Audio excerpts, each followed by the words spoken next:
यसै गरी कमाएर बचाएका पैसा हुन् मैले तिरेको राज्यको कर। यसरी नै सिक्का मोर गर्दै जम्मा गरेर म मेरो देशको रेमिटेन्समा एउटा इँटा थप्ने काम गर्छु। यो मैले देश लुटेर र कसैलाई ठगेर जम्मा गरेको सम्पत्ति होइन। यी प्रत्येक सिक्कामा मेरा पसिनाका थोपाहरू जोडिएका छन्। यिनै सिक्का जोडेर एउटा चिटिक्कको घर बनाएर आफ्नो परिवारसँगै रमाउँदै जीवन जिउला भनेर जन्म घर छोडेको पनि आज 10औं वर्ष भयो। दैनिक 12-15 घण्टा काम गर्दा त आफूलाई जाब एउटा बास बनाउन पुरै जिन्दगी परदेशीको गुलाम बस्नु परेको छ र त सकिएको छैन।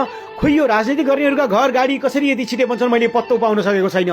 भाग्यले साथ दिएर कर्म व्यापार गरेर जोडेका हो भने त ठिकै छ, नत्र यो सिक्का जोडेर पठाएको रेमिटेन्सबाट लुटेका हौ भने तिमीहरूको एउटै चिहान बनाउन पनि पछि पर्दैनन् परदेशीहरू। रगत उम्लिएको छ, रिस र आक्रोशको सीमा नागेको छ। अब पनि अत्याचार गरेर हाम्रो पसिनामाथि गिद्धे नजर लगाउँछौ भने होशियार हुनु। परदेशीहरू तिम्रा झोले होइनन्, तिमीले जे भन्यो त्यसमा ताली पड्काउने। परदेशीहरूले तिम्रा चोक्टा काँचै लुस्ने छन्, याद राखेस्।